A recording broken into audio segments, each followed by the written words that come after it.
আচ্ছা, স্লাইডে দেখতে পাচ্ছ সবাই?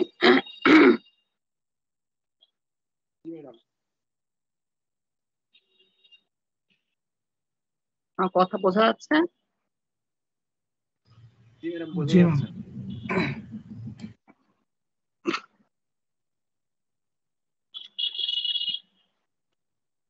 আচ্ছা, তো ফার্স্ট স্লাইডে আমরা কি পড়লাম?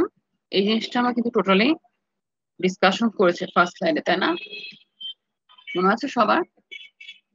আমি তোমাকে বলেছিলাম যে তোমার নেক্সট ক্লাসের আগে প্রিভিয়াস ক্লাসগুলো কনসেপ্ট গুলো একটু ক্লিয়ার করে আসবে, যেন তোমার কনসেপ্ট প্রিভিয়াস ক্লাসগুলোতে সাউন্ড থাকবে। তো এই যে ফিনান্সিয়াল অ্যাকাউন্টিং এর ডেফিনেশনটা আছে, সেটার ডিটেইল আলোচনা কিন্তু আমরা লাস্ট ক্লাসে করেছিলাম with the elements of financial statements, তাই না?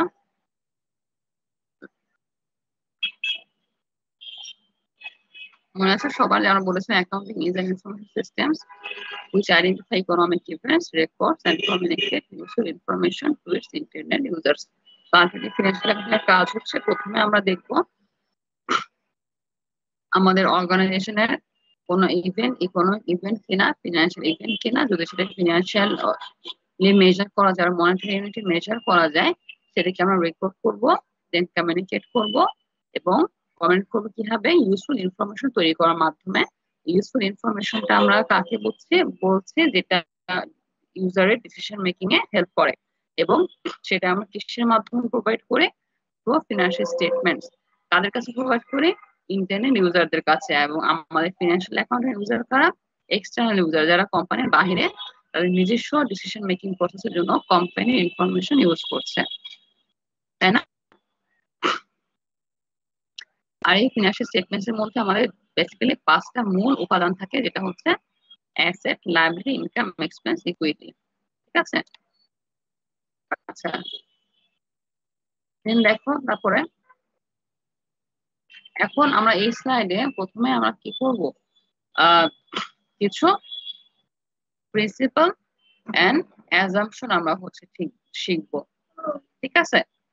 কারণ আমাদের এই যে আমাদের ফিনান্সিয়াল অ্যাকাউন্টিং এর যে টোটাল প্রসিডিউরটা আছে, রেকর্ডিং, দেন তোমার ফিনান্সিয়াল স্টেটমেন্ট প্রিপারেশন, কমিউনিকেশন, এই ইউজফুল ইনফরমেশন তৈরি করা, এই সবগুলো প্রসেসে কিন্তু আমরা কি করব? আমাদের কিছু প্রিন্সিপাল এবং অ্যাজাম্পশন মেনটেন করে ফলো করে করতে হবে। তো এখানে আমরা সেই জিনিসগুলো একটু শর্টলি ডিসকাশন করবো। আমাদের অনেক ধরনের প্রিন্সিপাল অ্যাজাম্পশন আছে। বেসিক যেটা প্রথমে আমাদের যেটা মানে যেটাতে আমাদের বুঝতে হবে, সেটা আমরা কিছু এখানে শিখে নেব, পরবর্তীতে হয়তো আমাদের থ্রু আউট দ্য চ্যাপ্টার্স যখন যা লাগবে সেটা আমরা শিখবো। প্রথমে আমাদের যখন কাজ করতে হবে, শুরু করতে হবে, তো সেক্ষেত্রে আমরা কিছু বেসিক প্রিন্সিপাল অ্যাজাম্পশন আমাদের অবশ্যই শিখে নিতে হবে। তো এখানে দেখো আমার কি বলছে এখানে, যে ডাবল এন্ট্রি মেকানিজম। সো এখানে ডাবল এন্ট্রি মেকানিজম বলতে বোঝাচ্ছে যে every financial transaction has minimum two financial effect. এটা দ্বারা আমরা কি বোঝাচ্ছি একটু কেউ বলতে পারবা? লাস্ট ক্লাসের কনসেপ্ট উপর বেসিস করে এখানে অ্যাকচুয়ালি কি মিন করতে পারে?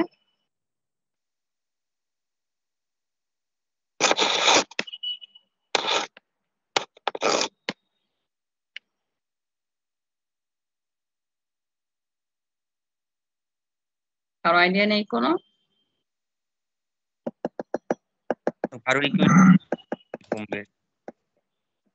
বুঝতে পারিনি, একটু আবার বলবে? ইকুইটি বাড়া অথবা কমা। ইকুইটি বাড়া অথবা কমা। ইকুইটি তো আমাদের ডেবিট আর ক্রেডিট।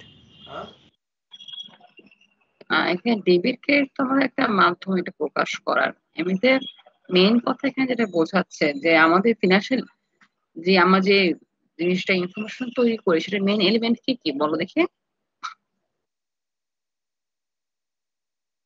আমাদের অর্গানাইজেশনের ফিনান্সিয়াল এলিমেন্ট গুলো কি কি?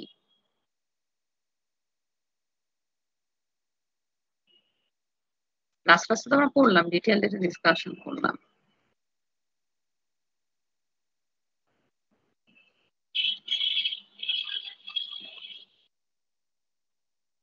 হ্যালো,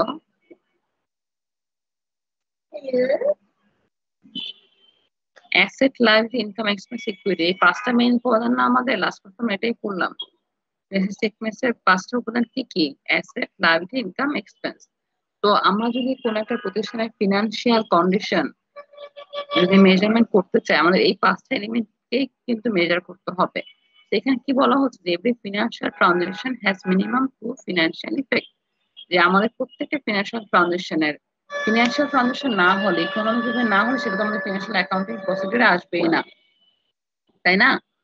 এবং এখানে কি বলা হচ্ছে, আমাদের এই যে ফিনান্সিয়াল ইফেক্টটা হবে সেটা কি মিনিমাম দুটো ইফেক্ট হবে। দ্যাট মিনস আমার এই যে এলিমেন্ট ইফেক্টটা কোথায় হবে, কোন একটা ট্রানজিশন ফিনান্সিয়াল ট্রানজিশন হচ্ছে, ইফেক্টটা কোথায় গিয়ে পড়বে তোমাদের মনে হয়?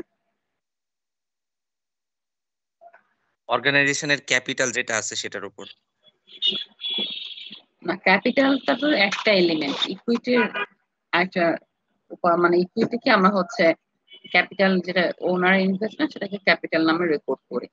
কিন্তু শুধুমাত্র ক্যাপিটালে, আমাদের ক্যাপিটালে হ্যাঁ পড়বে, ঠিক আছে, তোমার কথা ঠিক আছে, কিন্তু শুধু কিন্তু ক্যাপিটালে পড়বে না, আমাদের কি শুধু একটা এলিমেন্টই আছে ফিনান্সিয়াল? টোটাল আমাদের কয় ধরনের ফিনান্সিয়াল এলিমেন্ট? পাঁচ ধরনের না? Asset, liability, income, expense, equity, এই পাঁচ ধরনের না? তো ফিনান্সিয়াল ইফেক্ট যে কোনো পাঁচটাতেই পড়তে পারে, তাই না? তো হয়তো এখানে কি বলা হচ্ছে, দুইটা ইফেক্ট মিনিমাম পড়বে, দ্যাট মিনস দুটো হচ্ছে মিনিমাম, তিনটা চারটা ইফেক্ট কিন্তু পড়তে পারে, ঠিক আছে। কিন্তু সেটা কি আমাদের এলিমেন্ট ওয়াইজ পড়বে, ইফেক্টটা কোথায় পড়বে? আলটিমেটলি ফিনান্সিয়াল এলিমেন্টে পড়বে, তাই না? সাপোজ আমি যদি আমার কোম্পানির জন্য কোন একটা মেশিন পারচেজ করি, লাস্ট বছর যেমন আমরা এক্সাম্পল দিয়েছিলাম, সে মেশিন পারচেজ করার মাধ্যমে আমাদের কি হবে, কোম্পানিতে কি হচ্ছে, আমাদের একটা মেশিন আসছে না? মেশিন আমাদের জন্য এক ধরনের কোন এলিমেন্ট, এটা অ্যাসেট এলিমেন্ট না এক্সপেন্স এলিমেন্ট না লায়াবিলিটি এলিমেন্ট না কি, কোন এলিমেন্ট বলো দেখি? হ্যাঁ, অ্যাসেট। হ্যাঁ, অ্যাসেট এলিমেন্ট। সো এক্ষেত্রে তাহলে আমার অর্গানাইজেশনে যে শুধু অ্যাসেট এলিমেন্ট মেশিন আমার কোম্পানিতে আসবে, তাহলে আমার কি অ্যাসেট কি আমার ইনক্রিজ হলো না ডিক্রিজ হলো? ইনক্রিজ হলো। হ্যাঁ, ইনক্রিজ হলো। কিন্তু এর পাশাপাশি কি হবে, এই অ্যাসেটটা কিন্তু আমাকে কি করতে হয়েছে বলো?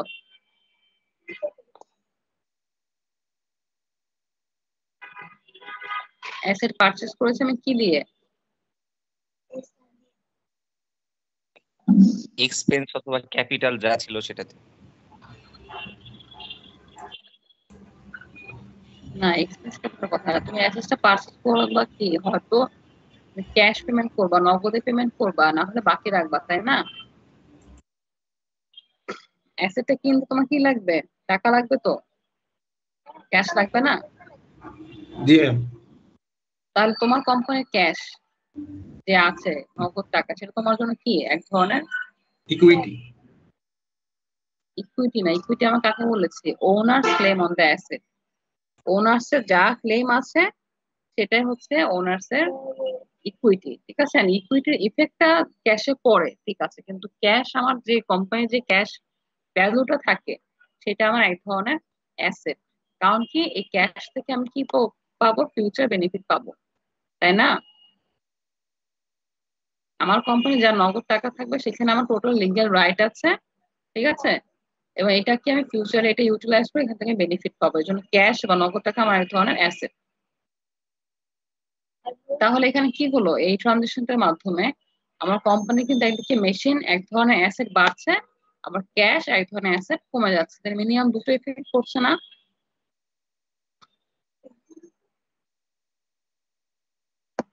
বুঝতে পারছো কি তোমরা কথাগুলো? জি ম্যাম। এটাকে বলা হচ্ছে কি ডাবল এন্ট্রি মেকানিজম, যে আমাদের যে অর্গানাইজেশনাল ফিনান্সিয়াল ট্রানজেকশন গুলো হয়ে থাকে, সেই ট্রানজেকশন গুলোর ফলে আমাদের প্রতিষ্ঠানের যে ফিনান্সিয়াল এলিমেন্ট গুলো থাকে, অ্যাসেট, লায়াবিলিটি, ইনকাম, এক্সপেন্স, এগুলোর উপরে মিনিমাম দুটো এফেক্ট পড়বে। আচ্ছা, দুটোর বেশি এফেক্ট কিভাবে পড়তে পারে, একটু এক্সাম্পল দিতে পারবা কেউ, যে একটা ট্রানজেকশনের মাধ্যমে দুটোর বেশি এলিমেন্ট এফেক্ট করবে, বা দুটোর বেশি এলিমেন্ট না, সরি, মানে দুটোর বেশি ইফেক্ট করবে এলিমেন্টে, যে কোনো এলিমেন্টে পড়তে পারে, একটা এলিমেন্টেও পড়তে পারে ইফেক্ট, সেটা কোনো ফ্যাক্ট না, ফ্যাক্ট হচ্ছে ইফেক্টটা তোমার কত ভাবে হচ্ছে। কোন একটা অর্গানাইজেশন লাভ করলো, এখন আমার লাভের যে অংশটা থাকবে সেটার কিছু অংশ ওনার নিয়ে যাবে, মানে ওনারের ইকুইটি কিছুটা বেড়ে যাবে। আর এখানে লাভটা করার জন্য কিছু অ্যাসেট বাড়বে আর কিছু কমবে। না, আমি বলছি একটা ট্রানজাকশন থেকে, ইন্ডিভিজুয়াল ট্রানজাকশন বলতে হতো না। এখানে 2-3টা ট্রানজাকশন ইফেক্ট বলা হচ্ছে না, যে কোনো একটা ট্রানজাকশনে মিনিমাম দুটো ইফেক্ট করবে, তার বেশিও করতে পারে। আমি তো একটা এক্সাম্পল দিলাম যেটা দুটো ইফেক্ট করছে। তো একটা এক্সাম্পল তোমাকে দিতে হবে যে একটা ট্রানজাকশনের মাধ্যমে দুটোর বেশি ইফেক্ট করবে। একটা এলিমেন্টও পড়তে পারে, দুটো এলিমেন্টও পড়তে পারে, 3টা এলিমেন্টও পড়তে পারে, সেটা সমস্যা না, কিন্তু দুটো ইফেক্ট, দুটো বেশি ইফেক্ট করবে।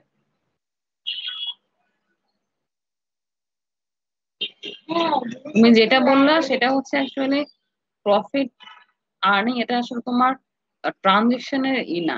কারণ প্রফিট আর্নিং তুমি আলটিমেটলি যখন ফিনান্সিয়াল স্টেটমেন্টস তৈরি করবা, তোমার আয় থেকে ব্যয়টা বাদ দিলে, ইনকাম থেকে এক্সপেন্স বাদ দিলে, তখন তুমি প্রফিটটা পাবা। ঠিক আছে, সেটা প্রফিট ক্যালকুলেশন।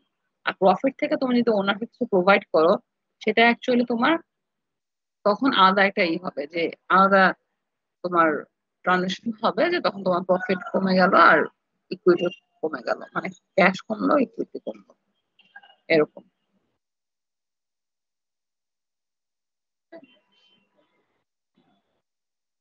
আচ্ছা, আমি যে এক্সাম্পলটা দিলাম সেটার কথা আমি ধরি, যে সাপোজ এই মেশিনটা আমি পারচেস করলাম। মেশিন পারচেসের ক্ষেত্রে তোমার, আমি যদি লাস্ট ক্লাসে মানে এক্সাম্পল দিয়েছিলাম, যে আমি যদি সাপোজ 10 লাখ টাকার মেশিন কিনি, আমি ওখানে 5 লাখ টাকা ক্যাশ পেমেন্ট করলাম, আর 5 লাখ টাকা আমি বাকি রেখে দিলাম, পরে পেমেন্ট করব, এখন দিব না। তাহলে এটা এফেক্টটা কি হবে বলো দেখি।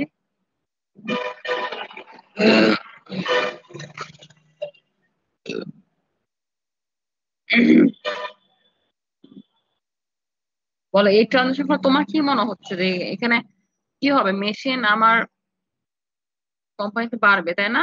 ঠিক আছে, এটা তো একটা ইফেক্ট করলোই। আর আমাকে ক্যাশ পেমেন্ট করতে হয় 5 লাখ, তাহলে ক্যাশ কমে গেল। আর 5 লাখ কি হলো আমার? ডিউ থাকবে, লায়াবিলিটিস। হ্যাঁ, এক্স্যাক্টলি। আর 5 লাখ আমাকে লায়াবিলিটি, আমার আর 5 লাখ হচ্ছে আমার দায় বেড়ে গেল, তাই না? তাই এটা কি 3টা ইফেক্ট করছে না একটা ট্রানজাকশনের মাধ্যমে?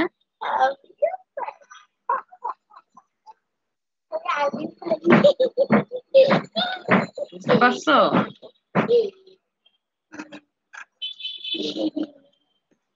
আচ্ছা, এটাই গেল একটা অ্যাজাম্পশন। ঠিক আছে, দেন আমরা আসি বিজনেস এন্টিটি প্রিন্সিপাল। তো এখানে এটা আমরা লাস্ট ক্লাসে বলেছি যে বিজনেস এন্টিটি প্রিন্সিপাল অনুযায়ী বিজনেসের ওনার এবং বিজনেস এন্টিটি দুটো কি সেপারেট এন্টিটি। সো ওনার অ্যাক্টিভিটি আমরা ওনার্স ইকুইটির আন্ডারে আমরা রেকর্ড করব, আর বিজনেসের অ্যাক্টিভিটি আমরা বিজনেসের ট্রানজাকশনের মাধ্যমে আলাদাভাবে রেকর্ড করব। ঠিক আছে, এটা আমরা লাস্ট ক্লাসে ডিসকাশন করেছিলাম। আচ্ছা, এখন আসি আমরা বেসিস অফ অ্যাকাউন্টিং। তো অ্যাকাউন্টিং এ মেইনলি দুটো বেসিস আছে, একটা হলো অ্যাক্রুয়াল বেসিস অফ অ্যাকাউন্টিং, আর একটা হচ্ছে ক্যাশ বেসিস অফ অ্যাকাউন্টিং।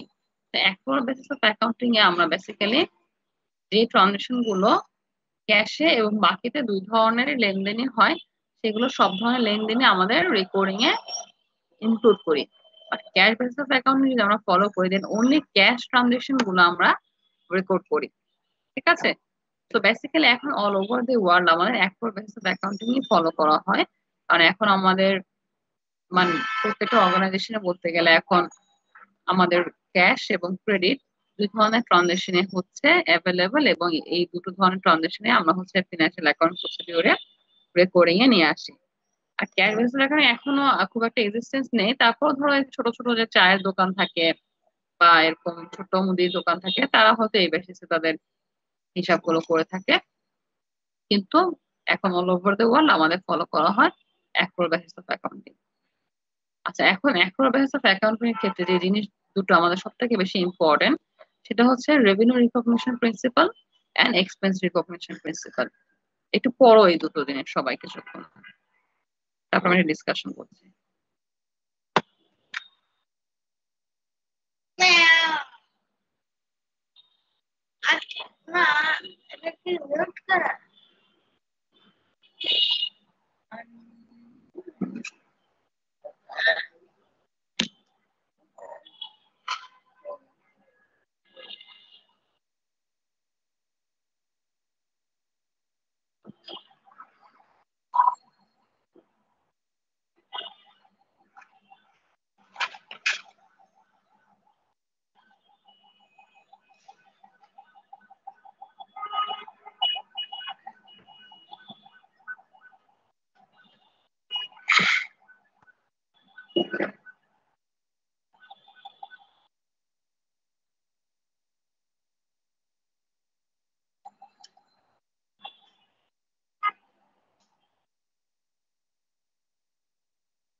আর পড়েছো সবাই, কিছু বুঝতে পেরেছো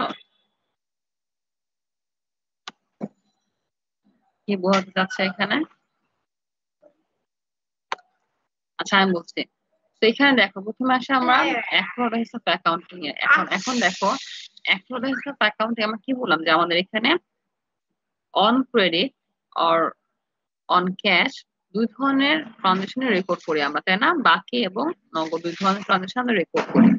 তাহলে এখন সাপোজ আমি যদি ক্যাশ বেসিসে ডিপেন্ড করতাম তাহলে জিনিসটা আমার জন্য অনেক ইজি থাকতো, যে আমি হচ্ছে যখন ক্যাশ পাবো তখনই আমার হচ্ছে ট্রানজাকশনটা আমি রেকর্ড করবো ক্যাশ রিসিভ এন্ড পেমেন্টের উপর বেসিস করে। কিন্তু এখানে যখন আমি অ্যাক্রো বেসিসটা ধরবো, যেখানে আমার বাকিতেও যখন ট্রানজাকশন হবে তখনও সেটা আমি রেকর্ড করব, তাহলে এখানে আমাদের একটা কোশ্চেন চলে আসে, তাহলে আমি কোন পয়েন্ট অফ টাইমে সেটাকে রেকর্ড করব? ঠিক আছে, এখন দেখো রেভিনিউ রিকগনিশন প্রিন্সিপাল বলতে বোঝাচ্ছে আমাদের একটা এলিমেন্ট বিজনেসের কি ইনকাম, তাই না? ইনকাম না?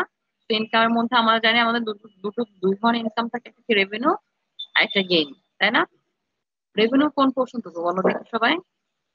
রেভিনিউ কি আর গেইন কি, কি বলেছিলাম আমরা লাস্ট ক্লাসে?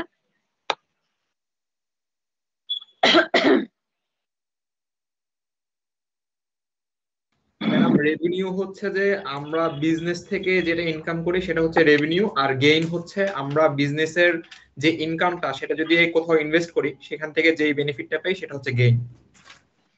হ্যাঁ এক্স্যাক্টলি এরকমই, যে রেভিনিউ হচ্ছে আমাদের core business income. That means আমার বিজনেসটা যে রিজনে এস্টাবলিশ হয়েছে, যেটা আমার মেইন বিজনেস অ্যাক্টিভিটি, সেখান থেকে আমি যে আর্ন করবো সেটা হচ্ছে আমার রেভিনিউ।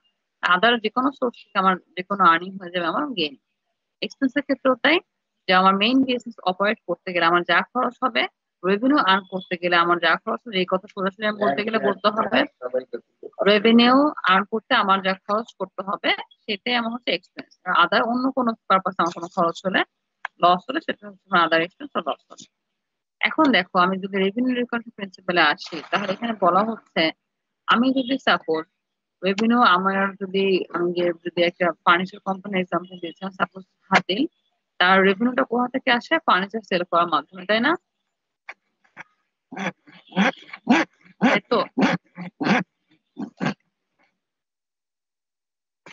ফার্নিচার সেলিং এর মাধ্যমে কি হাতিল রেভিনিউ আর্ন করে না?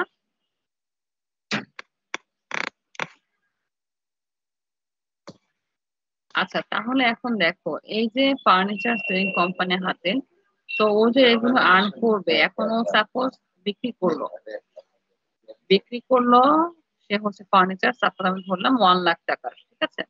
কিন্তু সে এটা কি করলো, বাকিতে বিক্রি করলো। দ্যাট মিনস সে তার কাস্টমার কাছ থেকে এখনো 1 লাখ ক্যাশ রিসিভ করেনি, কিন্তু সে সেল করে ফেলেছে তার ফার্নিচার। আর এখন বলো তাহলে সে কখন হচ্ছে এটাকে রেভিনিউ হিসেবে রেকর্ড করবে?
হ্যাঁ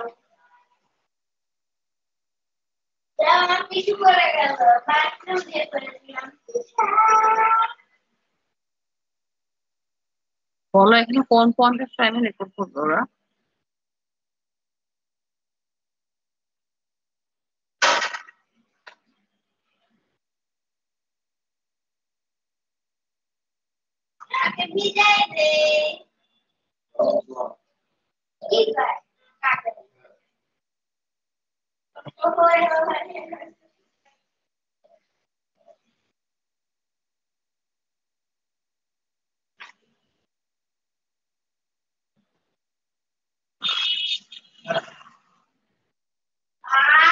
আচ্ছা সাপোজ ধরো আমি হচ্ছে সে হাতির কোম্পানি তো কোন একটা কোম্পানির কাছ থেকে 10 লাখ টাকার ফার্নিচার পারচেজ করার জন্য তোমার অর্ডার পেলো, ঠিক আছে? সাপোজ সে জুলাইয়ের 5 তারিখে অর্ডারটা পেলো, দেন হচ্ছে সে জুলাইয়ের 20 তারিখে সে প্রোডাক্টটা সেল করলো, ঠিক আছে? ডকুমেন্টের মাধ্যমে সে সেল করলো, যে সে প্রোডাক্টটা সেল করে পুরোটা পাঠিয়ে দিল কাস্টমার কাছে, কিন্তু হচ্ছে এটা সে অন ক্রেডিট করলো, বাকিতে করলো, ঠিক আছে? এবং জুলাইয়ের 30 তারিখে সে এটার জন্য ক্যাশ পেমেন্ট পেলো। তাহলে এখন বলো জুলাইয়ের 5 তারিখে সে তার এটা রেভিনিউ হিসেবে রেকর্ড করবে, নাকি 20 তারিখে, নাকি 30 তারিখে? কত তারিখে এটা রেকর্ড করবে সে?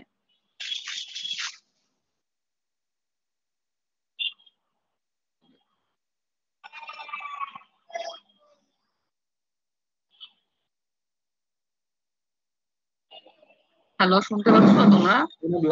লাস্ট ডেটটা আর কি করবে, জুলাই 30 তারিখে। লাস্ট ডেট যেটা, হ্যাঁ জুলাই 31 তারিখে। কোন বেসিসে?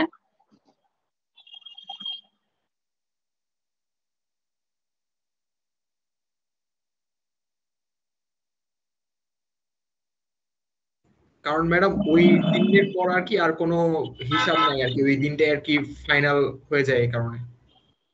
তোমার এই যে এখানে প্রিন্সিপালটা লেখা আছে এখানে, এটার সাথে কি তোমার এটা মিলছে?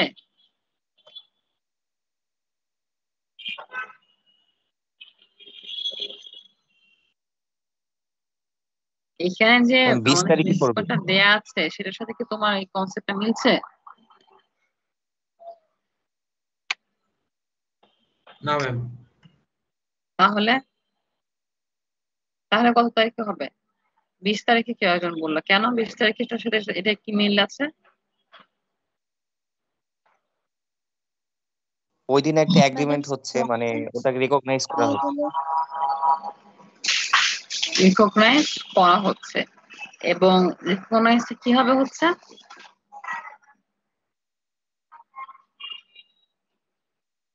এখানে কিন্তু সব লেখা আছে। ম্যাডাম যদি রিটেন ডকুমেন্ট থাকে ওর কাছে,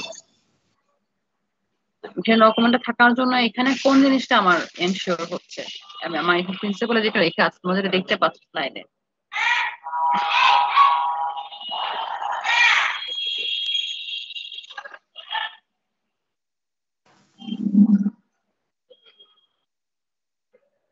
আচ্ছা এখানে দেখো কি কি বলা হচ্ছে, যে রেভিনিউ রিকগনিশন প্রিন্সিপাল কি বলা হচ্ছে, যে revenue should be recognized when it is earned, যখন আমি এটা আর্ন করব।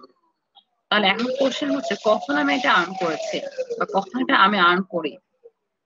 বলছে কি এটা কি, when the amount is reliably measurable, যখন আমি এটা শিওর হব যে আমি কত টাকার বেনিফিটটা পাচ্ছি, এটা আমি রিলায়েবলি মেজার করতে পারবো, এবং the benefit is ensured to flow to the entity। এখানে আমাদের ওনারশিপটা ট্রান্সফার হয়ে যাবে, যে আমি যে গুডস সেল করছি এটা আমি যখন কাস্টমার কাছে প্রোভাইড করে দিব, এবং আমি যখন একটা লিগ্যাল ডকুমেন্টের মাধ্যমে এটা সেল করলাম, যার মাধ্যমে আমার কিটা এনশিওর হলো যে আমি এখান থেকে আমার বেনিফিটটা পাবো। আমি এখন ক্যাশ না পেলে যদি ক্যাশ পাই সেটাও আমার বেনিফিট এনশিওর করছে, আমার কোম্পানি এই বেনিফিটটা পাচ্ছে, ফিনান্সিয়াল বেনিফিটটা এটা এনশিওর হচ্ছে, that will be flow to the entity. আমি যদি বাকিটা বিক্রি করি তাহলে এটা এনশিওর হচ্ছে, কারণ আমি লিগ্যাল ডকুমেন্টের মাধ্যমে কিন্তু প্রোডাক্টটা সেল করেছি, ওনারশিপ ট্রান্সফার করে দিয়েছে, এবং এই ক্ষেত্রে আমার এই দুইটা কন্ডিশন এখানে ফুলফিল হচ্ছে। সো জুলাইয়ের 5 তারিখে যদি আমি অর্ডারটা পেলাম, ঠিক আছে, তো অর্ডার পাওয়ার মাধ্যমে কিন্তু বেসিক্যালি আমি এটা শিওর হব যে আমি কত টাকার বেনিফিটটা পাবো, রিলেবলি মেজার করতে পারবো, যেহেতু সে অর্ডারের ক্ষেত্রে বলা আছে। কিন্তু এটা কিন্তু এনশিওর হবে না যে তোমার হচ্ছে বেনিফিটটা কিন্তু আমি এনশিওর করতে পারছি না, কারণ কি আমি কিন্তু এটা কোনো লিগ্যাল ডকুমেন্ট মাধ্যমে সেল করিনি, ঠিক আছে? এর জন্য এমন মেজারেবল করা হলো শুধুমাত্র অর্ডার কিন্তু আমার এই বেনিফিট কিন্তু এনশিওর করছে না। কিন্তু আমি যখনই লিগ্যাল ডকুমেন্টের মাধ্যমে এটা সেল করে দিব তখনই কিন্তু আমার কিন্তু এই দুটো কন্ডিশনে ফুলফিল করছে এবং আমার প্রোডাক্ট ওনারশিপও আমি ট্রান্সফার করে দিচ্ছি এবং সেক্ষেত্রে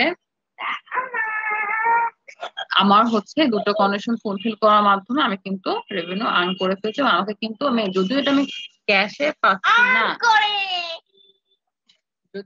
ক্যাশে পাচ্ছি না তারপরও এটা আমাকে রেভিনিউ হিসেবে রিকগনাইজ করতে হবে কারণ আমার এই প্রিন্সিপালটা এখানে ফুলফিল হচ্ছে। আর তুমি যেটা বললা প্রথমে যে বলেছো যে 30 তারিখে বা লাস্ট যেটা আমি করব ওটা কিন্তু সেপারেট আরেকটা তোমারই। দেখো যখন আমি সেল করলাম তখন আমার কোন কোন ফিনান্সিয়াল এলিমেন্টে ইফেক্ট করছে বড় দেখে আমাকে। যখন আমি সেল করে দিলাম তখন কি হবে, কোন এলিমেন্ট গুলোকে ওই ডাবল অ্যাসেট এন্ট্রি কমে যাবে, মেকানিজম আগে যে দেখলাম কি হবে, আমার অ্যাসেট কমে যাবে। অ্যাসেট কমে যাবে কেন?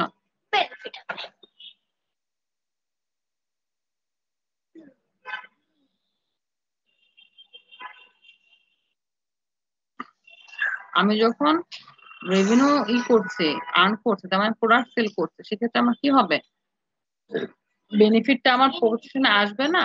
তো বেনিফিট আমি ক্যাশে পাই তাহলে আমার ক্যাশ আসবে, আর যদি ক্যাশে না পাই তাহলে আমার কি হবে, আমার তখন এটাকে একটা নামে রেকর্ড করে যেটাকে বলা হয় অ্যাকাউন্ট রিসিভেবল। ঠিক আছে, যখন আমি কোনো প্রোডাক্ট বাকিতে বিক্রি করি তখন সেটা এগেইনস্টে আমি কি বেনিফিটটা ভবিষ্যতে পাবো, তাই না?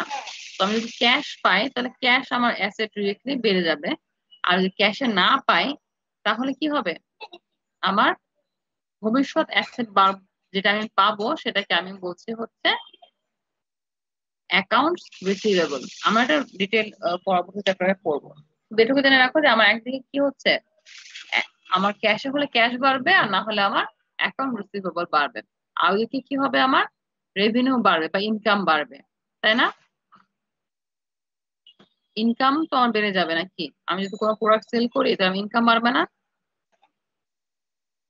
তখন আমি বিজনেস এলিমেন্টের ইনকাম আর রেভিনিউটা ইনক্রিজ করে দিব।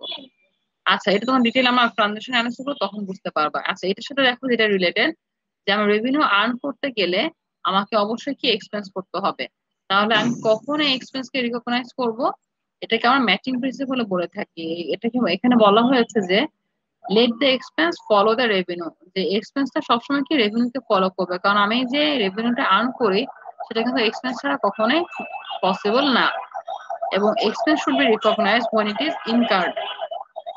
এটা আনকার্ড আসছে ভুলে, অ্যাকচুয়ালি ইনকার্ড হবে।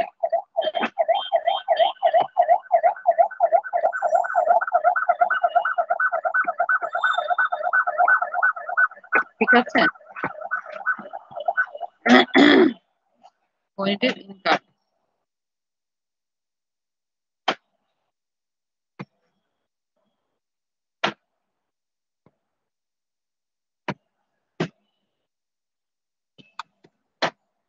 বুঝতে পেরেছো সবাই? তাহলে এখানে আমাদের এই হাতিলের ক্ষেত্রে আমাদের এক্সপেন্স কি, তার এই ফার্নিচারটা যে বিক্রি করছে সেই ফার্নিচার বিক্রি করার ক্ষেত্রে তার যত ধরনের খরচ হবে সবই কিন্তু তার এক্সপেন্স, এরকম তার অ্যাডভার্টাইজমেন্ট এক্সপেন্স হতে পারে, দেন তোমার স্যালারি এক্সপেন্স, যে কোম্পানিদেরকে এমপ্লয়ীদেরকে সে স্যালারি দিচ্ছে সেটা, দেন প্রোডাক্টের জন্য ম্যাটেরিয়াল পার্চেসের ক্ষেত্রে সবকিছু কিন্তু তোমার তার এক্সপেন্স হবে। আচ্ছা, তো এটা হচ্ছে জাস্ট আমাদের বেসিক কিছু প্রিন্সিপাল। তো এইগুলো বেসিক্যালি আমাদের অ্যাপ্লিকেশনটা যখন তোমার অঙ্কগুলো শুরু করবা তখন ভালো মতো ক্লিয়ার হবে। তো এটা হচ্ছে আমাদের বেসিক প্রিন্সিপাল এবং অ্যাজাম্পশন। ঠিক আছে, তো এখানে কি আর কার কোনো প্রবলেম আছে, এখানে কার কোনো সমস্যা আছে প্রিন্সিপাল অ্যাজাম্পশনের মধ্যে? কনসেপচুয়ালি ক্লিয়ার কিনা বলো আমাকে, নাহলে আমি প্রবলেম ডিসকাশন করে নেক্সট বইয়ের চ্যাপ্টার শুরু করে দেব।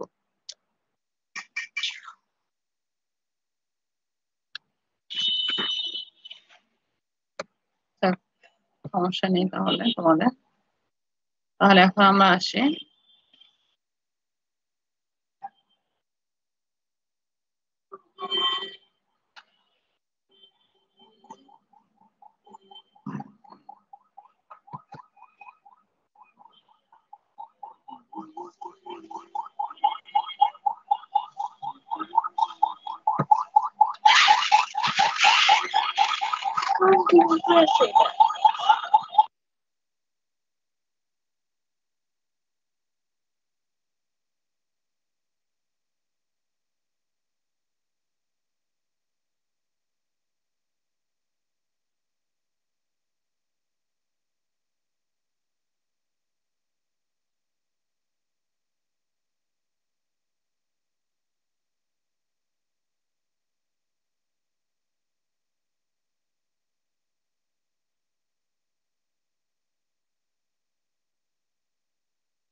আচ্ছা। তো এখন আমরা হচ্ছে বইয়ের চ্যাপ্টারটা শুরু করব।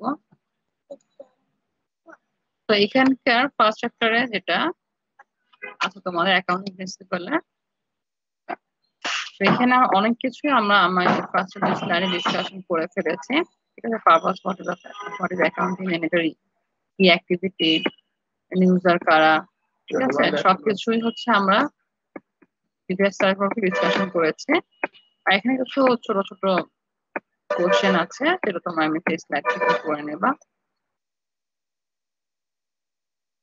আচ্ছা, এখানে কিছু জিনিস আছে যে আমাদের এই যে আমরা যে কাজগুলো করে এলিমেন্ট গুলো রেকর্ড করে, সেক্ষেত্রে এখানে একটা প্রিন্সিপালের কথা বলা আছে যে cost principle of historical principle, that is the company record its asset at their cost value.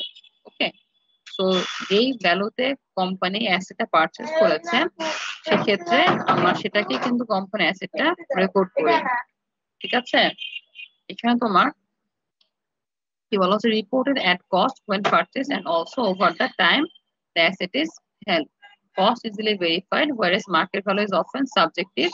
Fair value information may be more useful. So এখানে বলা হচ্ছে যে আমাদের মেইনলি মার্কেট ভ্যালুটা আমাদের হচ্ছে অনেক সময় সাবজেক্টিভ থাকে। সেক্ষেত্রে আমাদের যে কোম্পানির অ্যাসেট গুলো আমরা মেজার করি, যে ভ্যালু, সেটা সবসময় আমরা করে থাকি যে পারচেজ ভ্যালুটাই। তো পারচেজ ভ্যালু যা, সেখানটাই আমরা ইউজ করি। আর এখন তোমার আমাদের অনেক ক্ষেত্রে তোমার ফেয়ার ভ্যালু এটা করা হয়, যে অ্যাসেটের ভ্যালুয়েশন করা হয়। তো অ্যাসেট ভ্যালুয়েশনের ক্ষেত্রে ফেয়ার ভ্যালু ইনফরমেশন আমাদের মেজারমেন্ট করা হয়, সেটা আলাদা স্ট্যান্ডার্ড আছে। তো এখানে তোমাদের নর্মালি হিস্ট্রিক্যাল পার্সপেক্টিভে তোমাদের ফলো করবে। এগুলো অলরেডি আমরা জেনেছি যে মানিটারি ইউনিট অ্যাজাম্পশন, যেটা যে আমাদের প্রত্যেকটা ট্রানজাকশনের অবশ্যই কি অর্থনৈতিক ভাবে ও আর্থিক মাপকাঠিতে পরিমাপ করতে হবে। আচ্ছা, ইকোনমিক এন্টিটি অ্যাজাম্পশন, যেটা আমি বিজনেস এন্টিটি অ্যাজাম্পশন বললাম, ওটাকে ইকোনমিক এন্টিটি অ্যাজাম্পশন বলা হচ্ছে, যে আমাদের activities of entity be kept separate and distinct from the activities of its owner and all other economic entities. ঠিক আছে, আর এখানে বলা হচ্ছে ফর্মস অফ বিজনেস ওনারশিপ। বিজনেসের ওনারশিপ মানে মালিকানার উপরে ভিত্তি করে আমাদের বিজনেসকে বেসিক্যালি তিনটা ভাগে ভাগ করা হয়েছে। একটা হচ্ছে প্রোপ্রাইটরশিপ, একটা পার্টনারশিপ, আর একটা হচ্ছে corporation.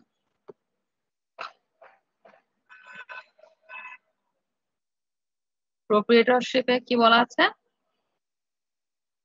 generally owned by one person, often small service type business. Owner receives any profit, suffers any losses, and is personally liable for all debts. পড়ো, এই তিনটাই সব একটু পড়ো, তাই তোমাদের মনে বুঝতে পারবা জিনিসটা।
হ্যাঁ, সো এখানে কি দেখছো, তাহলে আমরা দেখছি পার্টনারশিপ, প্রোপ্রাইটরশিপ এন্ড কর্পোরেশন, তিন ধরনের বিজনেস ফর্ম আমরা ওনারশিপ বেসিস করে করতে পারি।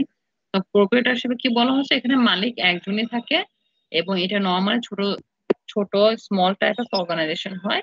তো এই ক্ষেত্রে মালিকই বিজনেসের সব ধরনের প্রফিট, লস এবং দায়ের জন্য দায়ী থাকে। ঠিক আছে, সো এক্ষেত্রে তোমার দেখা যায় আমাদের ছোট ছোট মুদির দোকান, ঠিক আছে, বা পার্সোনাল ছোট বিজনেস, এই জিনিসগুলো হচ্ছে লন্ড্রি শপ, এইগুলো হচ্ছে এই প্রোপ্রাইটরশিপের আন্ডারে পড়ে। আর পার্টনারশিপে কি বলা হচ্ছে, পার্টনারশিপ এখানে নামে তুমি বুঝতে পারছো যেখানে তোমার একের বেশি ওনার থাকবে, দুই বা তার বেশি পার্সন থাকবে। এবং এক্ষেত্রে মেইন যে জিনিসটা থাকে হচ্ছে পার্টনারশিপ এগ্রিমেন্ট। তো এখানে এগ্রিমেন্ট বা চুক্তির মাধ্যমে যারা পার্টনার থাকে তারা ডিসাইড করে নেয় যে এখানে তারা বিজনেস কত পার্সেন্টেজ তাদের ওনারশিপ থাকবে এবং এটার প্রফিট লস কিভাবে তারা শেয়ার করবে। এই ক্ষেত্রে দেখা যায় আমাদের often retail type of or medium type of service type of business আছে, তারা হচ্ছে এই ধরনের বিজনেস ফর্ম করে থাকে। এবং এই ক্ষেত্রে তোমার দেখা যায় হচ্ছে আমাদের যে বিজনেসের লায়াবিলিটিটা আনলিমিটেড, দ্যাট ইজ তোমার বিজনেসের টোটাল দায় যাই থাকুক না কেন সেটা ওনারদেরকেই বহন করতে হবে। তো বিজনেসের দায় তাদের যদি বিজনেসের অ্যাসেট দিয়ে যদি পেমেন্ট পসিবল না হয় তারা কিন্তু পার্সোনালি লায়াবল থাকবে সেই দায়টা মেট আপ করার জন্য। আর থার্ড ফর্ম হচ্ছে কর্পোরেশন আর কোম্পানি। তো এই ক্ষেত্রে তোমরা জানো যে এই ক্ষেত্রে আমাদের ওনারশিপটা ডিসাইড হয় শেয়ার পারচেজের মাধ্যমে, that is ownership divided into shares of stock. ঠিক আছে, সো স্টক আর শেয়ারের মাধ্যমে ওনারশিপটা হচ্ছে তোমার এখানে ডিস্ট্রিবিউট হয়। এবং এক্ষেত্রে কোম্পানিটা একটা আমাদের যে কোনো কান্ট্রির যে কোম্পানির ল ও কর্পোরেশন ল থাকে সেটার আন্ডারে রেজিস্টার থাকে। এবং এই ক্ষেত্রে হয় কি যে ওনার যারা থাকে তাদের লায়াবিলিটি লিমিটেড থাকে। দ্যাট মিনস এই যে তারা কোম্পানিটা তৈরি করে কোম্পানি আইনের আন্ডারে, সেক্ষেত্রে যে ওনার যারা শেয়ার কিনে এটার মালিক হয় তাদের কিন্তু যে দায়টা তারা কিন্তু এখানে লিমিটেড লায়াবিলিটি তারা হোল্ড করে। আমাদের প্রোপ্রাইটরশিপ বা পার্টনারশিপের মতো আনলিমিটেড লায়াবিলিটি কিন্তু কোম্পানির ওনাররা হোল্ড করে না। তো বিজনেসের যদি দায়, বিজনেসের এখানে বিজনেস এবং ওনার দুটো সেপারেট এন্টিটি থাকে, সেক্ষেত্রে বিজনেসের যদি দায় আনলিমিটেড অনেক বেশি হয়ে যায় সেটার জন্য কিন্তু যারা শেয়ার পারচেজ করে ওনার থাকে তারা কিন্তু লায়াবল থাকবে না। বিজনেস যদি তার অ্যাসেট দিয়ে সেটা পেমেন্ট করতে পারে তাহলে পারবে, আদারওয়াইজ তার এটা ডিলার হিসেবে ঘোষণা করবে বা ব্যাংকরাপ্ট হয়ে যাবে এবং সেটা ওই আইন অনুযায়ী ডিস্ট্রিবিউট হবে। সেটা তিন ধরনের আমাদের ওনারশিপ ফর্ম বিজনেস। এখানে কি ছোট ছোট কোশ্চেন আছে সেগুলো তোমরা দেখবা। আচ্ছা, এখন যে মেইন টপিকে আমরা আসি সেটা হচ্ছে বেসিক অ্যাকাউন্টিং ইকুয়েশনটা অলরেডি আমরা ডিসকাশন করে ফেলেছি, that is asset is equal to liability plus owners equity. এখানে অ্যাসেট কি, লায়াবিলিটি কি, ওনার্স ইকুইটি কি সবই আমরা জানি। আচ্ছা, এখন দেখো আমরা এলিমেন্ট যখন ডিসকাশন করেছি তখন কি বলেছিলাম যে বিজনেসের রেভিনিউ বাড়লে কি হয়, আলটিমেটলি কি ইকুইটি বাড়ে না? আবার এক্সপেন্স বাড়লে কি হয়, আলটিমেটলি ইকুইটি কমে যায়। তাহলে আমরা যদি এটাকে এই ইকুয়েশনের মধ্যে ইনক্লুড করি, এটাকে এক্সপ্যান্ডেড ইকুয়েশন হিসেবে এক্সপ্রেস করি এইভাবে, তাহলে সেটা হয় কিনা একটু দেখো সবাই।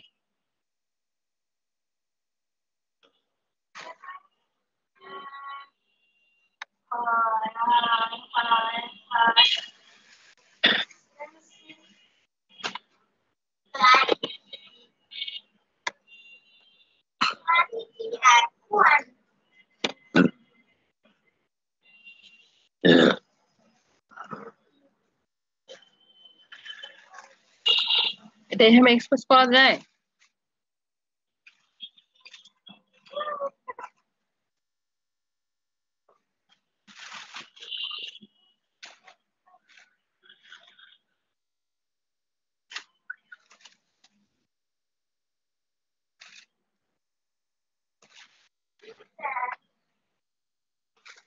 তোমার কি এক্সপ্যান্ড ইকুয়েশনটা বুঝতে পারছো?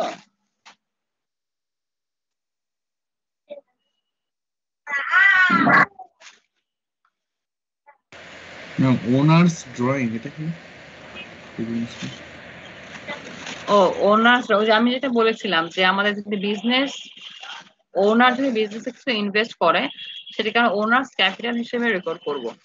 মানে এটা হচ্ছে আমাদের এই ভ্যালুটুকু আমরা ক্যাপিটাল নামে রেকর্ড করবো, যেটা ওনার্স ক্যাপিটাল বলছে, যেটা আপনাদের ইকুইটি বাড়াচ্ছে। ঠিক আছে। আর যদি ওনার বিজনেস থেকে কিছু পার্সোনাল এক্সপেন্সের জন্য নিয়ে নেয় সেটাকে আমরা বলেছিলাম যে ওনার্স ড্রয়িং বা উত্তোলন হিসেবে আমরা সেটাকে রেকর্ড করব। তো ওনার্স ড্রয়িংটা হচ্ছে বিজনেসের ওনার তার নিজস্ব খরচের জন্য যদি বিজনেসের উইথড্র করে, এটা কিন্তু বিজনেসের এক্সপেন্স না। ওই যে আমরা এক্সেপশন করেছিলাম মনে আছে, রেভিনিউ এন্ড এক্সপেন্সের ক্রাইটেরিয়ার মধ্যে এক্সেপশন যেটা পড়েছিলাম, ওই এক্সেপশন দুটোই হচ্ছে ওনার্স ক্যাপিটাল আর ওনার্স ড্রয়িং। রেভিনিউর ক্ষেত্রে আমরা কি বলেছিলাম যে বিজনেসে ওনার যদি বিজনেসে কিছু কন্ট্রিবিউট করে সেটা কিন্তু বিজনেসের রেভিনিউ হবে না, ইকুইটি বাড়বে। আবার এক্সপেন্সের ক্ষেত্রে বলেছিলাম যে বিজনেসের থেকে যদি ওনার কিছু নিয়ে নেয়, ওনাকে কিছু ডিস্ট্রিবিউট করা হয়, সেটা কিন্তু বিজনেসের এক্সপেন্স না, সেটা হচ্ছে owners drawing or dividend payment যেটা হতে পারে।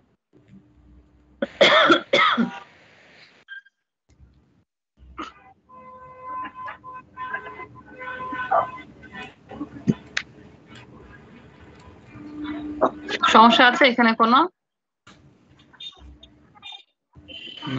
তো এই ইকুয়েশনকে আমরা এভাবে এক্সপ্যান্ড করতে পারি, তাই না? অ্যাসেট তো আগের মতো থাকবে, লায়াবিলিটি আগের মতোই আছে, কিন্তু ইকুইটিটাকে আমরা এভাবে এক্সপ্যান্ড করছি যেহেতু আমার ইকুইটি আমার ক্যাপিটালের মাধ্যমে ইকুইটিতে ইফেক্ট করছে, ও ড্রয়িংস এর মাধ্যমে ইকুইটি ইফেক্ট করছে, রেভিনিউর ইফেক্ট আলটিমেটলি ইকুইটিতে যাচ্ছে, এক্সপেন্সের ইফেক্ট আলটিমেটলি ইকুইটিতেই যাচ্ছে।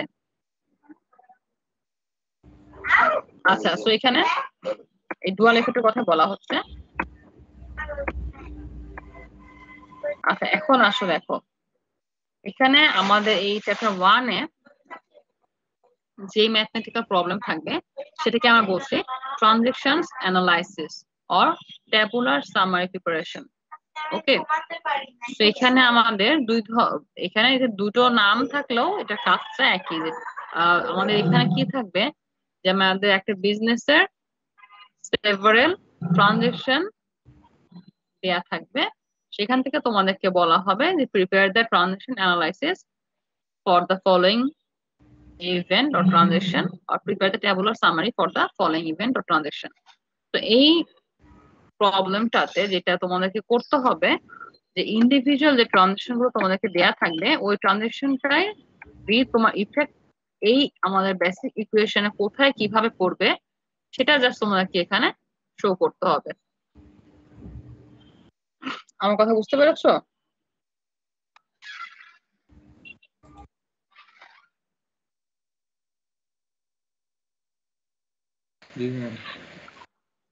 এটা কিন্তু খুবই ইজি, তোমরা যদি একবার ভালো মতো বুঝতে পারো এটা তোমাদের কোনো প্রবলেম হবে না। জিনিসটা কেমন হবে আমি তোমাকে একবার দেখাই। জিনিসটা হবে এমন, tabular summary of software transaction, এটা সফটওয়্যার হচ্ছে একটা কোম্পানির নাম। সেক্ষেত্রে দেখো কি হবে, আমি এটা একটা টেবিল আকারে প্রকাশ করছি, এটাকে ট্যাবুলার সামারি বলা হচ্ছে। তো এই সামারিটা আমাকে একটু দেখি, দেখো সবাই। সেখানে প্রথমে আমাদের হচ্ছে বেসিক ইকুয়েশনটা লিখতে হবে যে অ্যাসেট লায়াবিলিটি প্লাস ইকুইটি, এটা বেসিকটা।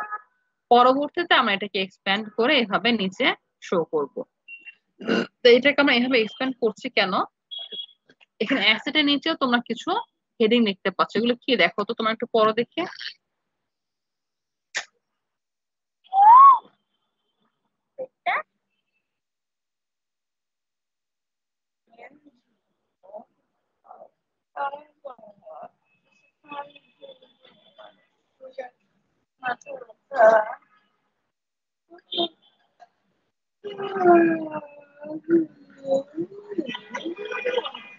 আচ্ছা, আমাদের যে কোনো একটা প্রতিষ্ঠানে কি এক ধরনের অ্যাসেটই থাকে?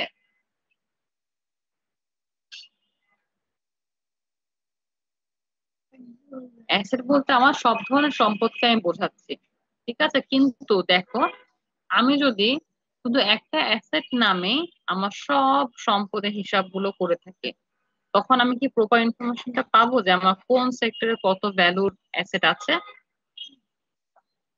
সেটা কিন্তু আমরা পাবো না। এই জন্য যে কোনো অর্গানাইজেশনে যেহেতু আমাদের সেভারাল টাইপস অফ অ্যাসেট আছে, সেহেতু সেগুলোকে আমরা আলাদা আলাদা নামে রেকর্ড করব। এই নামগুলোকে নর্মালি বলা হয় অ্যাকাউন্ট, ঠিক আছে? ক্যাশ যেটা দেখতে পাচ্ছ এটাকে আমরা ক্যাশ অ্যাকাউন্ট বলি, এটাকে বলি accounts receivable account, supplies account, equipment account, accounts payable account. Arnil capital, এটা ওনার নাম, এই এক্সাম্পলের তার নাম আর্নিল, এই জন্য এখানে আর্নিল ক্যাপিটাল দেওয়া হচ্ছে, owner capital, owner's drawing, revenue expense, ঠিক আছে? এখন ক্যাশের অ্যাসেট এখানে দেখতে পাচ্ছ তোমরা, ক্যাশ আছে, অ্যাকাউন্ট রিসিভেবল আছে, সাপ্লাইজ আছে, ইকুইপমেন্ট আছে, ঠিক আছে? তার মানে কি আমার এই যে সফটওয়্যার যে কোম্পানি এখানে যার এক্সাম্পল দেয়া হয়েছে, এই সফটওয়্যার কোম্পানির মোট এই 4 ধরনের অ্যাসেট আছে। তার কোম্পানিতে ক্যাশ আছে, অ্যাকাউন্ট রিসিভেবল আছে, সাপ্লাইজ আছে, ইকুইপমেন্ট আছে। এই জন্যই হচ্ছে, এবং এই অ্যাসেট গুলো কিভাবে অ্যারাইজ হয়েছে? সেভারাল ট্রানজেকশনের মাধ্যমে। এখানে দেখো ট্রানজেকশন নাম্বার দেয়া আছে 1 2 3 4 5 6, তার মানে এইখানে আমাদের এক্সাম্পলে মোট 10টা ইকোনমিক ইভেন্ট আর 10টা ইকোনমিক ট্রানজেকশনের কথা বলা আছে। এবং এই 10টা ট্রানজেকশনের মাধ্যমে দেখো প্রত্যেকটা ট্রানজেকশনের কারণে আমাদের কোনো এলিমেন্টের কোন কোন অ্যাকাউন্ট বাড়ছে কমছে, আমাদের দেখো প্লাস দিয়ে বাড়া দেখাচ্ছে, মাইনাস দিয়ে কমা দেখাচ্ছে, ঠিক আছে? তার মানে এখানে কি শো করছে? বেসিক্যালি এই সফট বাইটের ডিফারেন্ট ফিনান্সিয়াল ট্রানজাকশনের মাধ্যমে কোন এলিমেন্টে কি কি ইফেক্ট করছে। সবাই একটু দেখো, আদান দিচ্ছে না শেষ হোক।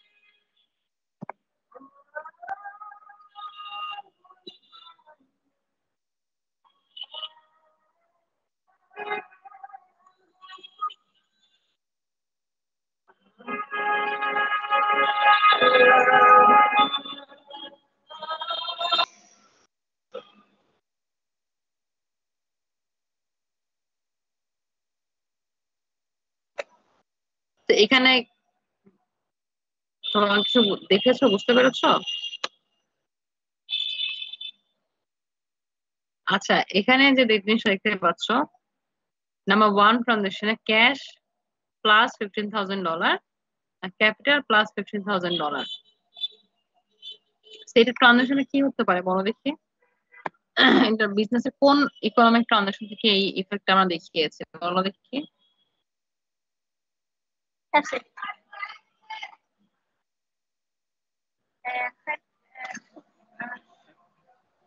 বলতে পারবা না কেউ? হুম, কি বলছেন বুঝতে পারছি না। হ্যালো,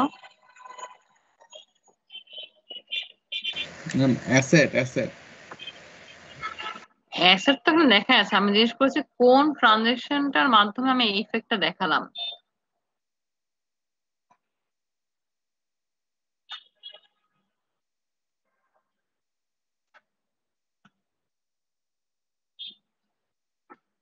আমরা ইন্ডিভিজুয়াল, শোনো এখানে তোমাদের এই ইফেক্ট গুলো ইন্ডিভিজুয়াল ট্রানজাকশন দেখানোর পরে টোটালটা দেখানো আছে। দেখো এখানে কি বলা হচ্ছে, প্রথমে বলা হচ্ছে রেনিল decides to open a computer programming service which he names SoftBuy. রেনিল একজনের নাম, সে কি একটা কম্পিউটার প্রোগ্রামিং সার্ভিস অর্গানাইজেশন সে ওপেন করলো, যার নাম সে কি দিল? সফটবাই। সেপ্টেম্বরের 1 তারিখে 2010 সালে সে কি করলো? Invest $15,000 cash in the business. তাহলে এই যে সে 15,000 ক্যাশ সে বিজনেসে ইনভেস্ট করলো, তাই তো ইফেক্টটা কি হচ্ছে এখানে দেখাও। ব্যাংক অ্যাকাউন্ট ইকুয়েশন কি হচ্ছে? বিজনেসের ক্যাশ অ্যাসেট $15,000 বেড়ে যাচ্ছে, আর কি হচ্ছে? ইকুইটি বেড়ে যাচ্ছে $15,000। তো এই ইকুইটির নামটা আমরা কি দিচ্ছি? ক্যাপিটাল। ক্যাপিটাল অ্যাকাউন্টে $15,000 বাড়ছে, কারণ এখানে কি ওনার ইনভেস্ট করছে, তাই না? এখানে জিনিসটা জাস্ট এইটাই, ঠিক আছে? তোমার এই ট্রানজাকশন থেকে তোমাকে এই ম্যাথমেটিক্যাল প্রবলেমে এটাই দেখাতে হবে যে একটা ট্রানজাকশন থেকে তোমার এই বেসিক অ্যাকাউন্ট ইকুয়েশনে কি ইফেক্ট হচ্ছে, কোন অ্যাকাউন্ট কোন এলিমেন্টের আন্ডারে কোন অ্যাকাউন্ট কত টাকা বাড়ছে বা কমছে। এটাই জাস্ট, এখানে আর কিছুই এরকম জটিল কিছুই নেই। তোমাকে জাস্ট ট্রানজাকশনটা থেকে বুঝতে হবে যে এখানে বিজনেসের কোন এলিমেন্টে কোন অ্যাকাউন্টটা বাড়ছে বা কমছে। এটা কি সবাই বুঝতে পেরেছো? ম্যাম হ্যাঁ বলো। ক্লাস টাইমটা ক্লাস টাইম শেষ না তো, তোমাদের তো এই ডাবল ক্লাস নেওয়ার কথা না?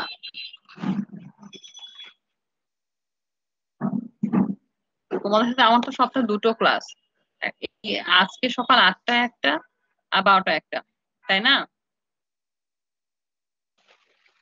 ম্যাম আমাদের তো শনিবারে ছিল অ্যাকাউন্টিং, আপনি কি ওইটা আজকে নিচ্ছেন?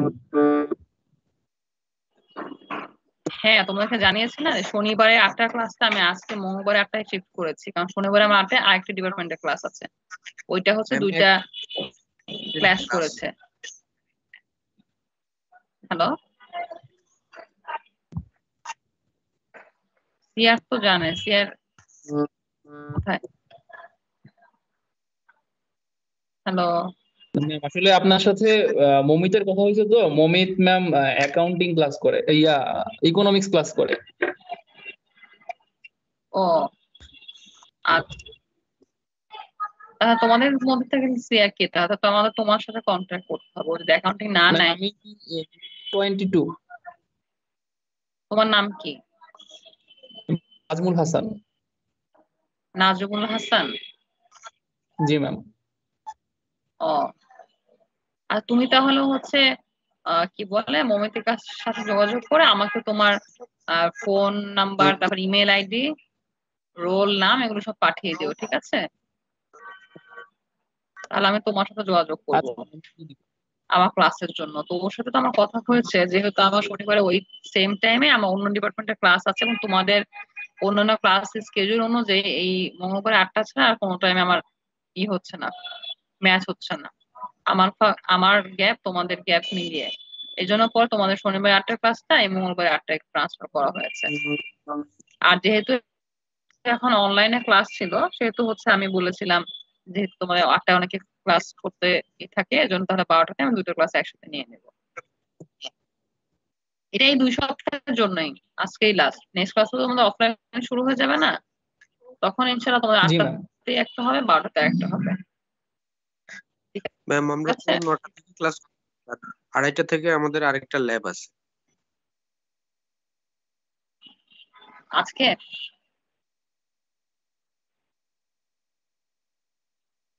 হ্যালো,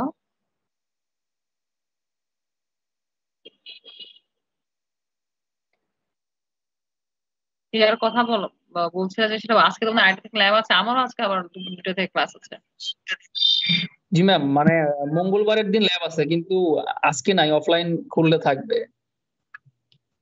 ও না, আমি তো অফলাইনে তো তোমাদের এই সময় ডাবল ক্লাস নেবো, অফলাইনে তো তোমাদের 8টায় একটা ক্লাস নেবো আর 12টায় একটা ক্লাস নেবো। শনিবার 8টা, তোমাদের এই মঙ্গলবার 8টায় হবে, বুঝতে পারছো? জি ম্যাম। শনিবার 8টার ক্লাসটাই মঙ্গলবার 8টায় হবে। তোমাদের আমি কি বলে যে তোমার রুটিন তৈরি করেছে, ওই স্যারের সাথে কথা হয়েছে, আর ভূমিককে আমি জানিয়েছিলাম, যেহেতু ওর নাম্বার হচ্ছে তোমাদের ওই স্যার দিয়েছিল, ওনার নাম কি আমি ঠিক ভুলে গেছি।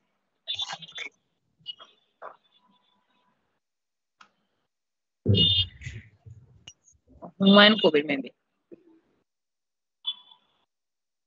আচ্ছা, তাহলে তোমার তোমার শিওর আমার ক্লাস কনফিউশন দূর হয়েছে?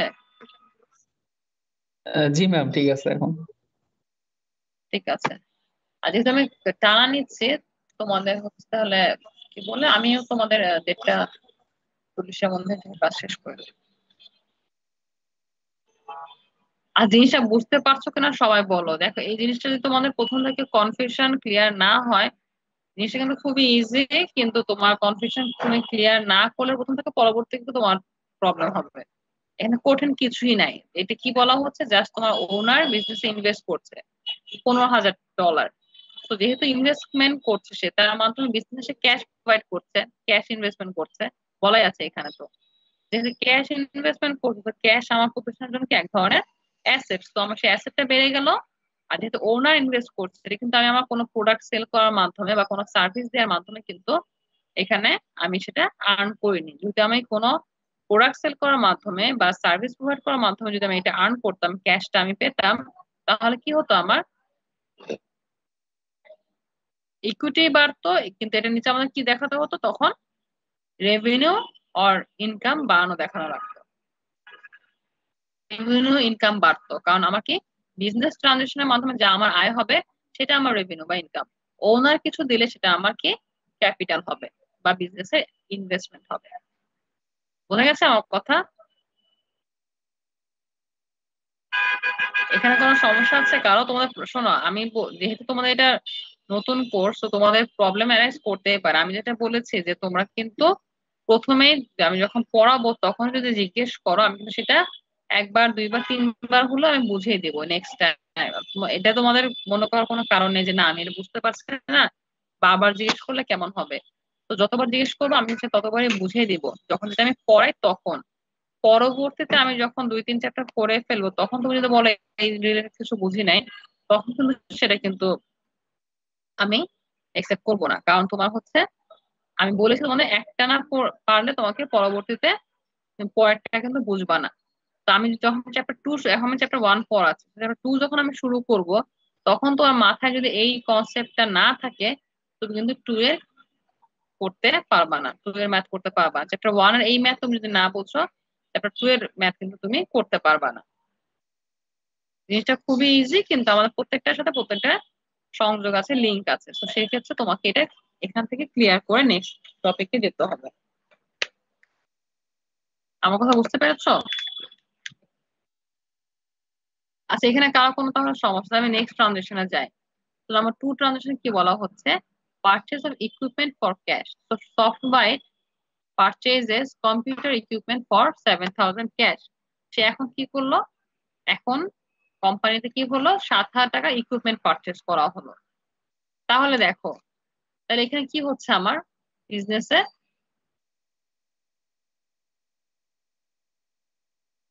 ইকুইপমেন্ট আমার কোম্পানির জন্য কি এক ধরনের অ্যাসেট না?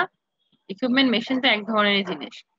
সে হচ্ছে বিজনেসে, সে যেহেতু যে কম্পিউটার প্রোগ্রামিং সার্ভিস প্রোভাইড করে, সেহেতু তার বিজনেসের জন্য ইকুইপমেন্ট পারচেজ কি তার বিজনেসের অ্যাসেট পারচেজ করা, যেটার মাধ্যমে সে ফিউচার সার্ভিস প্রোভাইড করবে। তাহলে এটা সে ক্যাশের মাধ্যমে পারচেজ করেছে। তাহলে তার কি হলো?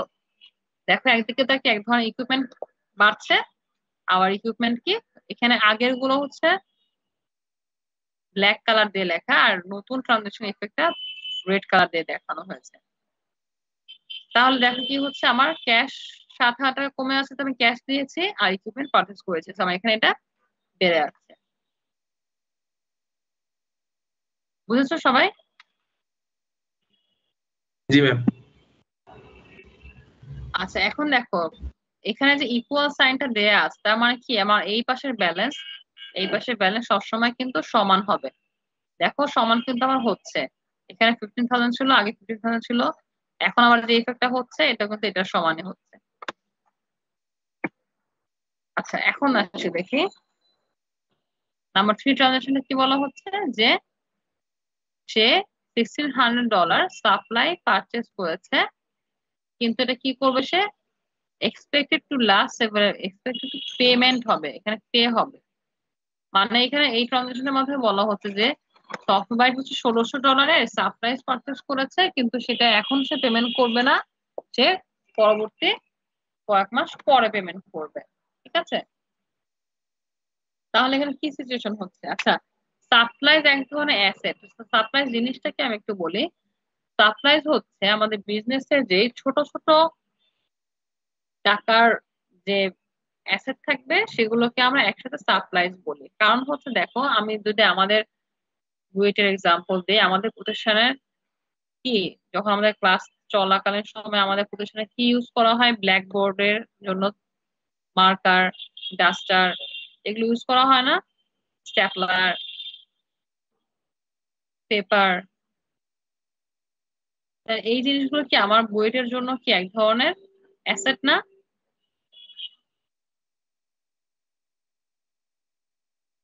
আমার কথা বুঝতে পারছো?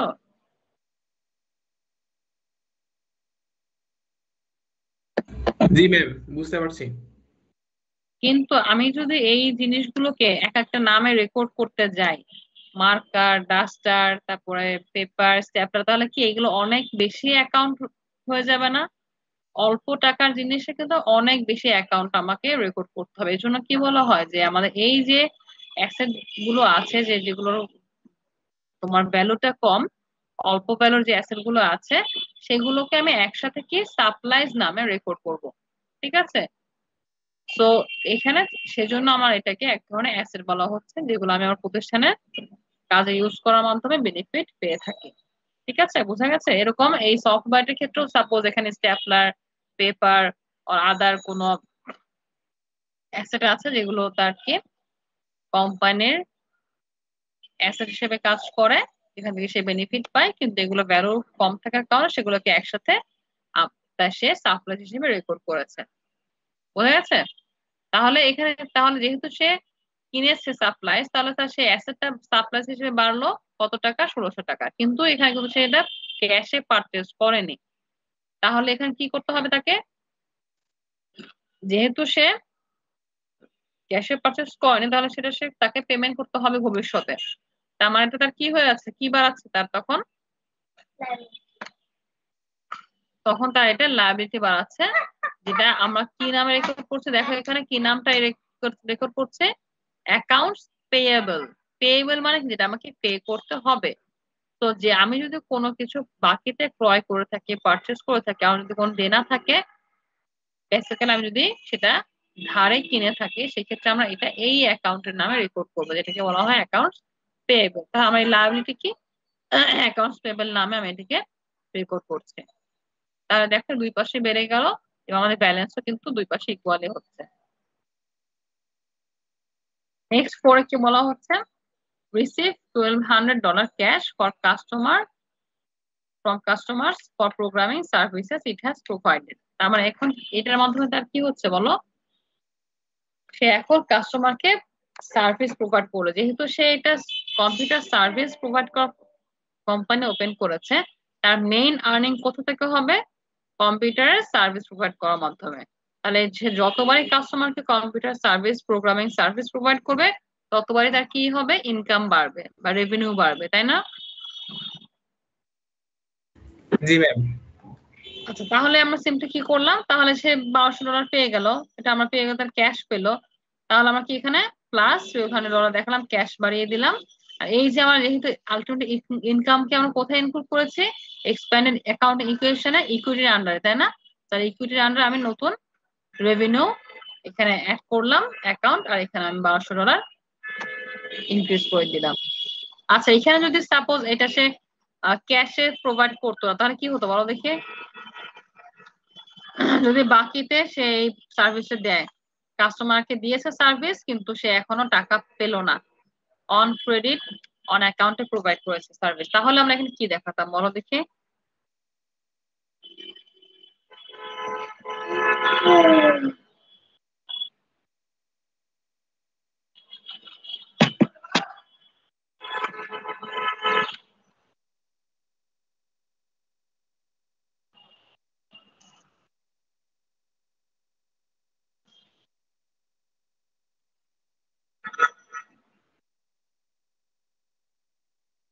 বলো।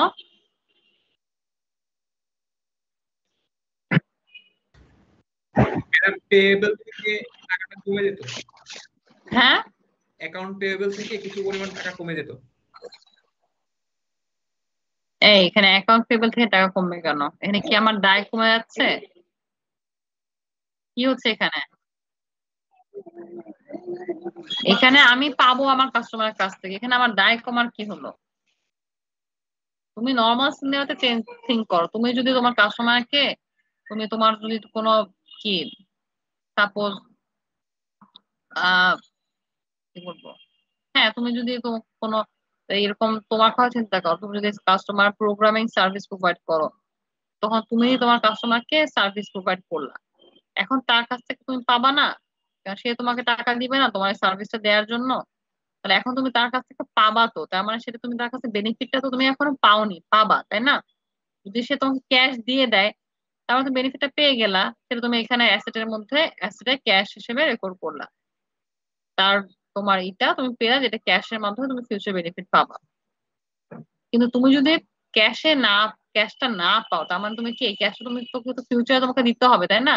তুমি তোমার কাস্টমার কাছ থেকে ফিউচারে এটা পাবা, তখন এটা তুমি কি করতে হবে, তখন তোমাকে এটা অ্যাসেটের আন্ডারে যে অ্যাকাউন্টস রিসিভেবল নামে নতুন একটা অ্যাকাউন্ট খুলে সেখানে তোমাকে এটা দেখাতে হবে। কারণ তুমি কিন্তু অ্যাকাউন্ট রিসিভেবল অ্যাকাউন্টের অর্থই হচ্ছে এই পরিমাণ ভ্যালুর তুমি হচ্ছে তোমার কাস্টমারের কাছ থেকে পাবা। তোমার এটা বাকি আছে, তুমি প্রোডাক্ট সেল করেছো, সেটা টাকা পাওনি, বা সার্ভিস দিয়েছো, সেটা টাকা তুমি কাস্টমার কাছ থেকে পাওনি। বুঝতে পেরেছো? আচ্ছা, কিন্তু এদিকে কি রেভিনিউটা কি এরকমই থাকতো নাকি চেঞ্জ হতো এখানে?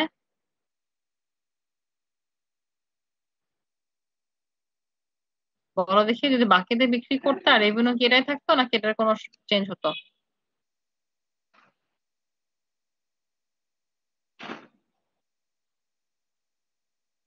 বলো। এটাই থাকতো ম্যাম। হ্যাঁ, জোরে বলো, আমি শুনতে পাচ্ছি না। ম্যাম এটাই থাকতো। এটাই থাকতো, হ্যাঁ এক্স্যাক্টলি। কারণ কি, আমি বাকিতে বিক্রি করি আমার প্রোডাক্ট, বা আমি বাকিতে সার্ভিস প্রোভাইড করি অর ক্যাশে প্রোভাইড করি, আলটিমেটলি আমার রেভিনিউ কিন্তু সেটাই থাকবে। কারণ আমার এখানে যদি রেভিনিউ রিকগনিশন প্রিন্সিপাল যখন ফুলফিল করে, সেখানে টোটাল ভ্যালুটাই আমার কি হয়ে যাবে, রেভিনিউ হয়ে যাবে, সেটা আমি ক্যাশে পাই বা না পাই। বোঝা গেছে? কারণ আমি কিন্তু আমরা এখানে ফলো করছি অ্যাকচুয়াল বেসিস অফ অ্যাকাউন্টিং। যদি আমি ক্যাশ বেসিস ফলো করতাম তাহলে আমি ক্যাশ না পাওয়া পর্যন্ত আমার রেভিনিউ রেকর্ড করতে পারতাম না। যেহেতু আমি ফলো করি আমরা অ্যাকচুয়াল বেসিস অফ অ্যাকাউন্টিং, সেহেতু আমি ক্যাশ পাই বা না পাই, আমার রেভিনিউ কিন্তু আমি আমার রেভিনিউ রিকগনিশন প্রিন্সিপাল ফুলফিল করে রেকর্ড করতে হবে। সেখানে কি বলা হচ্ছে, parts of advertising on credit. তো এখানে কি বলা হচ্ছে, সে $250 অ্যাডভার্টাইজমেন্ট প্রোভাইড করলো ডেইলি নিউজ পেপারে অ্যাডভার্টাইজমেন্ট, কিন্তু সেটা পরে পেমেন্ট করবে, এখনো পেমেন্ট করেনি।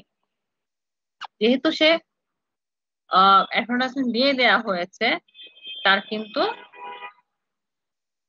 এক্সপেন্স ইনকার হয়ে গেছে, সেহেতু তার কিন্তু এটা এক্সপেন্স ঠিকই বাড়বে। কিন্তু যেহেতু সে এটা পেমেন্ট করছে না, বাকি রেখেছে অন ক্রেডিট। অন ক্রেডিট কথাটার মানে হচ্ছে সে এটা পেমেন্ট করেনি, বাকি রেখেছে, তার মানে আমার এটা দায়ে চলে আসলো, দায় বাড়িয়ে দিল। বুঝেছো?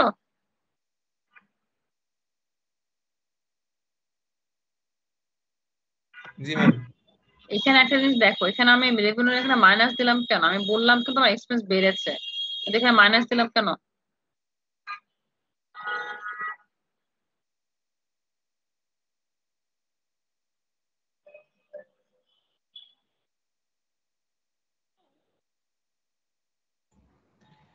ম্যাম কারণ কি, আমার ব্যালেন্স। ইকুয়েশনে এখানে এক্সপেন্স বাড়লে কি হয়, ইকুইটি কমে যায়, সেই অনুযায়ী আমি এখানে মাইনাস দিয়েছে না, যেন এখানে এটা minus.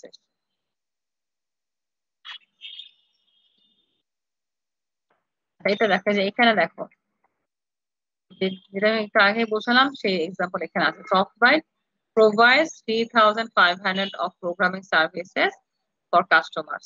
The company receives cash of $1,500 from customers and it bills the balance of 2,000 on account. তার মানে সে 3,500 টাকা সার্ভিস প্রোভাইড করলো, কিন্তু এখান থেকে পেলো কত টাকা ক্যাশ?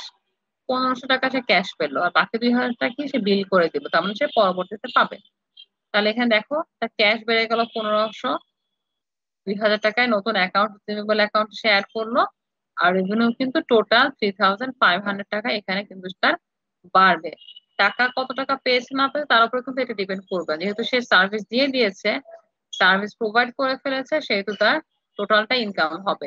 আমরা যেটা এক্সাম্পল দিয়েছি সেটা প্রোডাক্ট সেলিং এর ক্ষেত্রে। প্রোডাক্ট সেল করা হলে, ওনারশিপ ট্রান্সফার হয়ে গেলে লিগ্যাল ডকুমেন্টের মাধ্যমে সেটা আমার ইনকাম বা রেভিনিউ হয়ে যাবে। আর সার্ভিস ওরিয়েন্টেড কোম্পানি বা অর্গানাইজেশনের ক্ষেত্রে যখন সে সার্ভিসটা প্রোভাইড করবে, দ্যাট মিনস যদি ডক্টর হয়, ডক্টর যখন রোগী দেখে ফেলবে, সার্ভিসটা দিয়ে ফেলবে, তখনই তার কি রেভিনিউ ইনকাম হবে। বা যে কম্পিউটার সার্ভিস, যখন কম্পিউটার প্রোগ্রামের সার্ভিসটা দিয়ে দিল, তখন কিন্তু তার এটা রেভিনিউ রিকগনিশন হয়ে গেল। ঠিক আছে? বা যদি কনসালটেন্সি ফার্ম হয়, কেউ যদি কনসালটেন্সি করে থাকে, তাহলে কনসালটেন্সি করার সাথে সাথে কিন্তু তার ইনকাম আর রেভিনিউ আর্ন হয়ে গেল। ঠিক আছে? আমি টাকা পেলাম বা না পেলাম সেটার সাথে কিন্তু কোনো লিঙ্ক নেই, যেহেতু আমরা actual basis of accounting follow করি। এখানে কি বলা হচ্ছে, সে 7 টাইপস অফ এক্সপেন্স পেমেন্ট করলো ক্যাশে সেপ্টেম্বর মাসের জন্য। কি কি এক্সপেন্স? স্টোর রেন্ট দিল, স্যালারি দিল, এমপ্লয়ি দিল, আর ইউটিলিটি বিল পেমেন্ট করলো। তাহলে এখানে সবগুলো তার এক্সপেন্সে এখানে অ্যাড হলো, আর টোটাল ভ্যালুটা তার ক্যাশ থেকে কমে গেল। বুঝছো সবাই?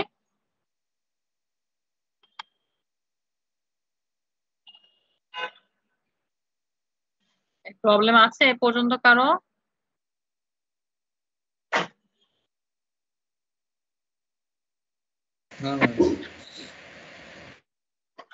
ওকে, আর এখানে কি বললো দেখো দেখি।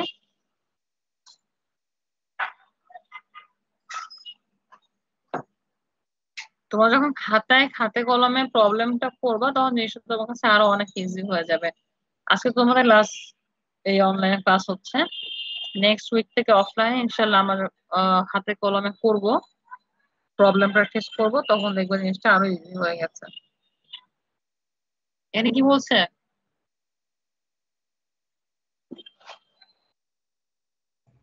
ম্যাম ওই ডেইলি নিউজ পেপার কে আর কি $250 পে করছেন।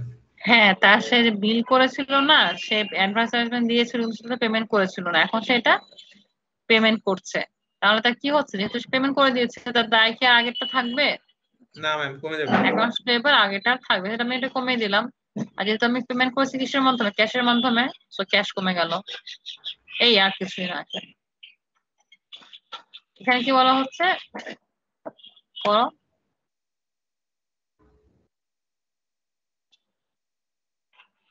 ম্যাম বাকি টাকা পরিশোধ করছে $600। কে পরিশোধ করছে? কাস্টমার। তাহলে কি আমি পেলাম তাই না টাকাটা? জি ম্যাম। তাহলে কাস্টমার যে আমি কাস্টমার কাছে পেতাম, বিল করে দিয়েছিলাম, আমার সার্ভিস যে বাকিটা আমি প্রোভাইড করেছিলাম, তার সেখান থেকে আমি $600 পেলাম। তার ক্যাশ বের করলো $600, আমি আমার কি আর $600 আমি পাবো?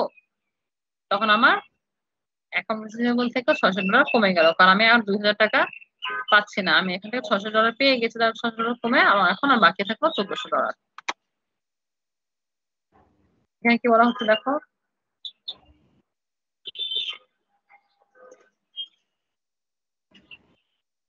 ম্যাম কোম্পানির মালিক টাকা, হ্যাঁ, কোম্পানির মালিক রেনিল যে সেটা পার্সোনাল এক্সপেন্সের জন্য $1300 উইথড্র করলো। যেহেতু আমার ওনার কিছু উইথড্র করে, সেটা আমার বিজনেসের এক্সপেন্স না, সেটা আমার কি হয়ে যাবে, ওনার ড্রয়িং হিসেবে নতুন একটা অ্যাকাউন্টের নিচে সে এটা ইনপুট করবে। আর যেহেতু বিজনেসের ক্যাশ নিয়ে নিল, সে বিজনেসের ক্যাশ কমে গেল। তাহলে এখন দেখো, এখানে তোমাদের বোঝার জন্য প্রত্যেকটা ইন্ডিভিজুয়াল ট্রানজেকশনের তোমার আলাদা আলাদা করে এন্ট্রি দেওয়া হয়েছে এবং সেটার ব্যালেন্স বের করা হয়েছে। কিন্তু তোমার পরীক্ষার খাতায় আমরা যখন করবো তখন এরকম একটা একটা করে ব্যালেন্স বের করব না, আমরা প্রত্যেকটা ট্রানজেকশন নাম্বার দিব, সেটা ইফেক্টটা দেখাবো, দেখিয়ে লাস্ট ট্রানজেকশনের পরে আমরা কলাম ওয়াইজ সবগুলো ব্যালেন্স বের করবো। এখন দেখো কলাম ওয়াইজ আমাদেরকে এটা যোগ বিয়োগ করতে হবে, যে টোটাল আমার ক্যাশ ভ্যালু কত হলো, প্লাস মাইনাস এগুলো সব অ্যাডজাস্টমেন্ট করে। তাহলে আমি দেখতে পাচ্ছি যে রেনিল বা সফট বাইট কোম্পানির সেপ্টেম্বর মাস শেষে তার কত টাকা ক্যাশ ব্যালেন্স আছে? $8050, তাই না? দেখতে পাচ্ছ সবাই? জি ম্যাম। তাহলে তার অ্যাকাউন্ট রিসিভেবল কত ভ্যালু আছে মোট? $1400। তার মানে সে কাস্টমারের কাছ থেকে আরো $1400 পাবে। সাপ্লাইজ তার কত ভ্যালু আছে প্রতিষ্ঠানে? 1600 টাকার ভ্যালু ডলারের তার সাপ্লাইজ আছে। ইকুইপমেন্ট কত ভ্যালুর আছে? $7000 ইকুইপমেন্ট আছে। এখন পেয়েবল এর ভ্যালু কত ব্যালেন্স? 1600। তার মানে রেনিলকে বা সফটওয়্যার কোম্পানিকে তার পেমেন্ট হিসেবে লাইবিলিটি $1600 তাকে আরো পেমেন্ট করতে হবে। কোম্পানির টোটাল ক্যাপিটাল কত? $15,000, মানে ওনার কন্ট্রিবিউশন। ওনার কত ভ্যালু টাকা নিজস্ব জন্য, নিজের খরচ জন্য নিয়েছে? $1300। কোম্পানি তার অ্যাক্টিভিটির মাধ্যমে কত টাকা ইনকাম করেছে? $4700। আর বিজনেসের কত খরচ হয়েছে এ পর্যন্ত? $1950। ঠিক আছে? এবং দেখো আবার এই যখন আমি তার পরে সবগুলো আমি অ্যাডজাস্টমেন্ট করব, ক্যাশ, অ্যাকাউন্ট রিসিভেবল, সাপ্লাই লিখবো, তার বিজনেসের টোটাল অ্যাসেট কত টাকা দেখাচ্ছে? $18,050। এবং এই পাশে লায়াবিলিটি প্লাস ইকুইটির ভ্যালু সামেশন আমাদের $80,050। তার দুই পাশে সমান হয়েছে, ইকুয়াল হয়েছে? জি ম্যাম। এরকম হয় তুমি যদি বিজনেসে হাজার হাজার লাখ লাখ ট্রানজেকশন এখানে ইনক্লুড করো, দুই পাশে কিন্তু ইকুয়ালি থাকবে, কারণ আমরা কি ডাবল এন্ট্রি মেকানিজম ফলো করছে এবং এটার মাধ্যমে বিজনেসের টোটাল ফিনান্সিয়াল ইফেক্টটা রিপ্রেজেন্ট করছে। বোঝা গেছে? এবং এখান থেকে তুমি কিন্তু ইনফরমেশন গুলো পাচ্ছ। তো বেসিক্যালি আমরা যে ডেফিনেশন পড়েছিলাম ওখানে কিন্তু আমরা এই ট্যাবুলার সামারি তৈরি করার কথা কোথাও পড়ি নাই, এবং এটা নর্মালি কোনো প্রতিষ্ঠানে তৈরি করা হয়ও না। এটা জাস্ট তোমাদের যারা অ্যাকাউন্টিং যারা শিখে তাদের বেসিক নলেজটা ক্লিয়ার করার জন্য, আইডিয়াটা ক্লিয়ার করার জন্য এই চ্যাপ্টারটা দেওয়া হয়। এই সামারি অফ ট্রানজাকশনটা করতে হবে, কারণ রেকর্ডিং করতে গেলে তোমার এই নলেজটা অবশ্যই ক্লিয়ার থাকতে হবে। বোঝা গেছে? তো এটা তোমার এক্সামের প্রবলেম হিসেবে থাকবে, কিন্তু অর্গানাইজেশন গুলোতে প্রথম ধাপে শুরু হয় কিন্তু রেকর্ডিং থেকে, that means journal, ledger, trial balance তৈরি করা থেকে। বোঝা গেছে আমার কথা? কিন্তু এই জার্নাল লেজার করার জন্য তোমাকে কিন্তু এই জিনিসগুলো কনসেপচুয়ালি সাউন্ড থাকতে হবে, যে কোন বিজনেসের কোন ট্রানজেকশনের জন্য কোন কোন এলিমেন্ট তোমার ইনক্রিজ হচ্ছে ডিক্রিজ হচ্ছে। এই ইফেক্টটা তুমি ভালো মতো বুঝবা এই চ্যাপ্টারটা থেকে। বোঝা গেছে আমার কথা? জি ম্যাম। আচ্ছা, পরবর্তীতে আমাদের এই স্টেটমেন্টটা থেকেই, এই ট্যাবুলার সামারি থেকে আমাদের যে ফিনান্সিয়াল স্টেটমেন্টস আছে, income statement, owner security statement, balance sheet, cash flow statement, এই স্টেটমেন্ট গুলো তৈরি করা এখানে দেখানো হয়েছে। ঠিক আছে? যে এই সামারি থেকে তুমি কিভাবে এই স্টেটমেন্ট গুলো তৈরি করবা। তো এই স্টেটমেন্ট গুলো তৈরি করা এবং এটা কোনটা কোন স্টেটমেন্টের মাধ্যমে কি রিপ্রেজেন্ট করছে, কি বুঝছে আমরা জানছি, এটা আমরা ইনশাআল্লাহ নেক্সট ক্লাসে শুরু করব। ঠিক আছে? বোঝা গেছে আমার কথা? জি ম্যাম। আচ্ছা, তোমরা তাহলে হোল্ড করো, আমি একটু অ্যাটেন্ডেন্স গুলো নিয়ে নিই।